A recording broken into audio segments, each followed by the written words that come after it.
नवरात्रि का आज तीसरा दिन है। तीसरे दिन मां चंद्रघंटा देवी की पूजा का महत्व है। माना जाता है कि देवी की कृपा से साधक को अलौकिक वस्तुओं के दर्शन होते हैं। इसके साथ ही दिव्य सुगंधियों का अनुभव होता है और कई तरह की ध्वनियां सुनाई देने लगती हैं। इस देवी की आराधना से साधक में वीरता और निर्भयता के साथ ही सौम्यता और विनम्रता आती है। मां के रूप की अगर बात की जाए तो मां चंद्रघंटा का रंग सोने की तरह दमकता हुआ है। माता के 3 नेत्र और 10 हाथ हैं। इनके कर कमल, गदा, बाण, धनुष, त्रिशूल, खड्ग, खप्पड़, चक्र और अस्त्र शस्त्र हैं। मां चंद्रघंटा की कृपा से साधक के समस्त पाप और बाधाएं खत्म हो जाती हैं। देवी चंद्रघंटा को प्रसन्न करने के लिए श्रद्धालुओं को भूरे रंग के कपड़े पहनने चाहिए। मां चंद्रघंटा को अपना वाहन सिंह बहुत प्रिय है और इसीलिए गोल्डन रंग के कपड़े पहनना भी शुभ है। इसके अलावा मां को सफेद चीज का भोग जैसे दूध या खीर का भोग लगाना चाहिए। इसके अलावा मां चंद्रघंटा को शहद का भोग भी लगाया जाता है।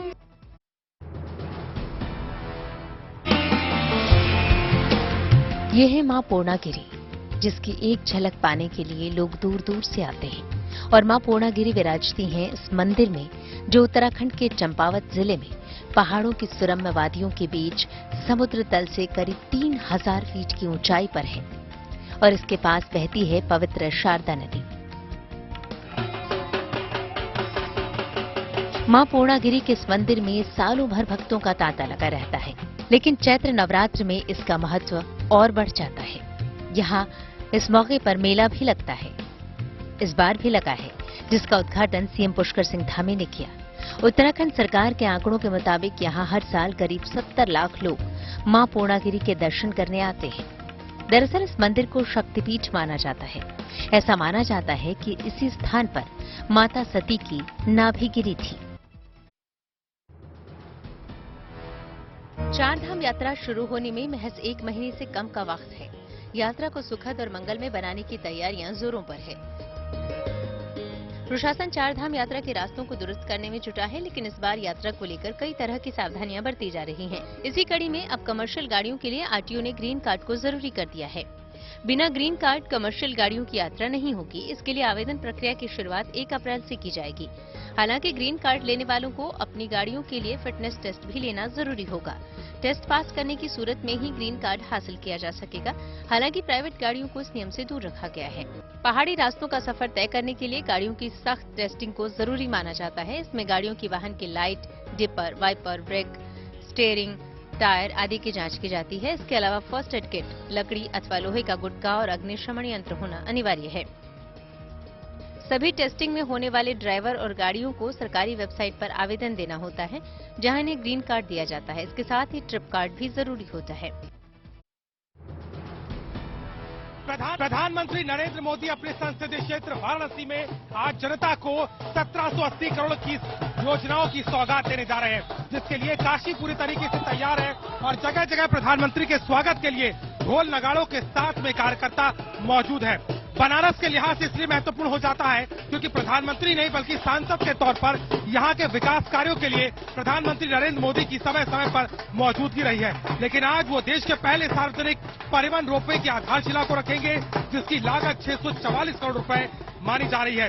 इसके अलावा 28 अलग अलग परियोजनाओं की भी वो शुरुआत करने वाले हैं और इसके साथ ही साथ 19 परियोजनाओं का लोकार्पण होगा। सीधे तौर पर इन परियोजनाओं की सौगात जो है वो जनता को दी जाएगी। कार्यकर्ताओं में उत्साह है और लगातार जो है वो प्रधानमंत्री को लेकर के कहीं न कहीं आज पूरी आप तरीके से यहाँ पर स्वागत के लिए नजर आ रहे हैं। और 780 करोड़ की योजनाओं के साथ में प्रधानमंत्री नरेंद्र मोदी एक बार फिर से अपने संसदीय क्षेत्र में बनारस को सौगात देने जा रहे हैं। करीब 50 दिनों की दिन रात की कड़ी मेहनत और मशक्कत से रिकॉर्ड टाइम में शिंकुला पास को आवाजाही के लिए खोल दिया गया है। चुनौतियां अपार थी, मौसम की दुश्वारियां थी, बावजूद इसके हर मुश्किल से पार पाते हुए सीमा सड़क संगठन के जोशीले जवानों ने सामरिक रूप से अहम शिंकुला पास को हल्के वाहनों के लिए खोल दिया। हिमाचल प्रदेश के लाहौल स्पीति में समुद्र तल से 16,580 फीट ऊंचा शिंकुला दर्रा को खोलने के साथ ही वाहनों का आना जाना शुरू हो गया।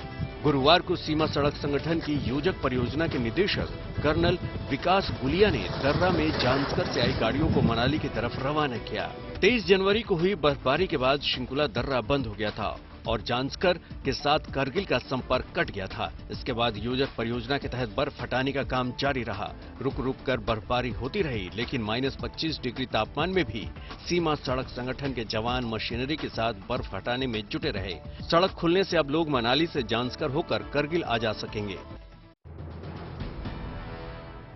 ये घर अभी आकार ही ले रहा है, लेकिन जब पूरी तरह से बनकर तैयार होगा तो यकीन मानिए सबके सपनों को सच करने जैसा होगा। दरअसल ये पूरी तरह से इको फ्रेंडली घर होगा, जहां ना आपको बिजली का खर्चा उठाना है और ना ही पानी का। शुद्ध हवा और सूरज की रोशनी अलग से मिलेगी। और आपके लिए ऐसा इको फ्रेंडली स्मार्ट घर बनाने की तैयारी में जुटे हैं IIT बॉम्बे के छात्र। पहले जानते हैं नेट जीरो एनर्जी का कॉन्सेप्ट। नेट पॉजिटिव एनर्जी मतलब कि आपको घर के लिए कोई भी इलेक्ट्रिसिटी बाहर से नहीं लेनी पड़ेगी।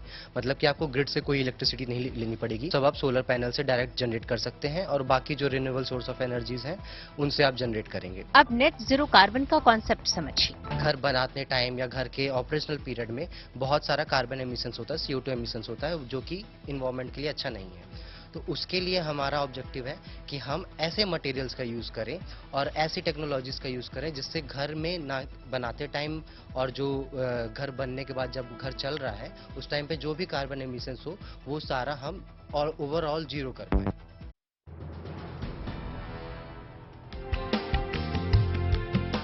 दिल्ली के सफदरजंग रेलवे स्टेशन से पूर्वोत्तर राज्यों के भ्रमण के लिए शुरू हुई भारत गौरव ट्रेन गुवाहाटी पहुंच गई है। स्टेशन पर ट्रेन के यात्रियों का पारंपरिक तरीके से स्वागत किया गया। 21 मार्च को चली ट्रेन के सफर से यात्री ट्रेन में खाना और दूसरे इंतजाम को लेकर भी काफी खुश दिखे। सफर बहुत बढ़िया रहा हमारा, खाने का अरेंजमेंट बहुत बढ़िया था। वेलकम हो रहा है बहुत अच्छे से, जो ट्रेडिशनल डांस वगैरह हम लोग देख सकते हैं वो है, तो बहुत अच्छा फील हो रहा है। ये ट्रेन पूर्वोत्तर के 5 राज्यों का सफर कराने वाली है। इसमें असम के साथ त्रिपुरा, नागालैंड और मेघालय के कई शहर शामिल हैं। रेलवे की भी कोशिश है कि यात्रियों के लिए ये सफर यादगार रहे।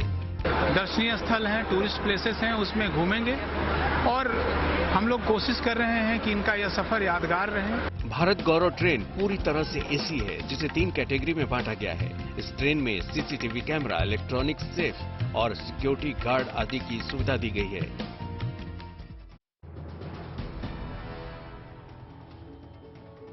छोटे शहरों में अक्सर लोगों को ट्रैफिक के नियमों की जानकारी नहीं होती, इसलिए लोग बेधड़क होकर नियमों का उल्लंघन करते हैं और जब उन्हें रोका जाता है तो वो कहते हैं कि हमें जानकारी ही नहीं थी। लेकिन छत्तीसगढ़ के बिलासपुर की पुलिस ने इसके लिए अनोखी पहल शुरू की है। यहाँ पर जो लोग ट्रैफिक नियमों का उल्लंघन करते हुए पाए जाते हैं, उन्हें वहीं रोककर बाकायदा क्लास लगाकर नियमों की जानकारी दी जाती है। अगर जानकारी के बाद वो सवालों का जवाब सही दे देते हैं तो उन्हें बिना फाइन के छोड़ दिया जाता है। ऐसे सारे लोग जो चौक चौराहों पे वायलेशंस कर रहे हैं उनको उन चौराहों पे रोका जा रहा है और वहाँ जो हमारे ट्रैफिक की स्टाफ है, जब लोग इकट्ठे हो जा रहे हैं तो कुछ लोग हमारे ट्रैफिक के लोग उनको लगातार ऑडियो वीडियो हो या उनको यातायात सिग्नल के बारे में हो या सामान्य यातायात की जानकारियाँ उसको दे रहे हैं, कुछ वीडियोज भी दिखा रहे हैं। बिलासपुर पुलिस आजकल लोगों में ट्रैफिक के नियमों की जानकारी के लिए अवेयरनेस प्रोग्राम चला रही है और लोगों से अपील भी कर रही है कि वो यातायात के नियमों का पालन करें और सुरक्षित रहें। मध्य प्रदेश के जबलपुर में इन दिनों भगवा फेस्टिवल की धूम है। नर्मदा किनारे केसरिया रंग हर तरफ छाया हुआ है। जहां तक नजर जाए वहां सिर्फ और सिर्फ आपको उत्सवी रंग नजर आएंगे। हाथ में भगवा झंडे, सिर पर केसरिया पगड़ी और ढोल नगाड़ों की थाप पर थिरकते लोग। ये है नर्मदा के किनारे आयोजित हुए केसरिया महोत्सव के रंग। केसरिया महोत्सव जबलपुर संस्कार धानी में मनाया जा रहा है और इस केसरिया महोत्सव के अंतर्गत 22 मार्च को हिंदू नववर्ष के दिन ये केसरिया महोत्सव चल रहा है। पूरे संस्कार धानी के अंतर्गत एक उत्सव का माहौल है। 50,000 से ज्यादा केसरिया ध्वज लगाकर पूरे जबलपुर संस्कार धानी को सजाया गया है, केसरियामय किया गया है। चैत्र नवरात्रि की शुरुआत के साथ ही मां नर्मदा के तट पर प्रदेश का सबसे ऊंचा भगवा ध्वज फहराया गया, जिसकी ऊंचाई 121 फीट बताई जा रही है। पूरे शहर में अलग अलग जगहों पर इस तरह के 50,000 ध्वज फहराए गए।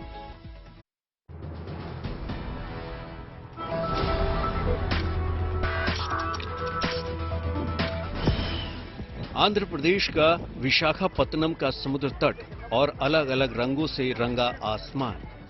आसमान में तरह तरह की पतंग अपनी कहानी से आसमान को गुलजार कर रहे थे। विशाखापत्तनम में बोट राइडिंग और काइट फेस्टिवल का आयोजन किया गया, जिसमें शामिल होने के लिए समंदर के किनारे भारी संख्या में लोग मौजूद थे और उन्होंने पतंगबाजी और बोट राइडिंग का मजा भी लिया। कोई ट्राई कलर का पतंग उड़ा रहा था तो कोई ड्रैगन के आकार का। बच्चों में भी इसको लेकर खासा उत्साह देखा गया। यही नहीं, लोग पतंगों के साथ सेल्फी भी लेते नजर आए। दरअसल 28, 29 और 30 मार्च को विशाखापत्तनम में G20 मीट का आयोजन होना है। इसके लिए लोगों को जागरूक करने के लिए बोट राइडिंग और काइट फेस्टिवल का आयोजन किया गया। इस दौरान विशाखापत्तनम के कलेक्टर और कमिश्नर भी मौजूद थे।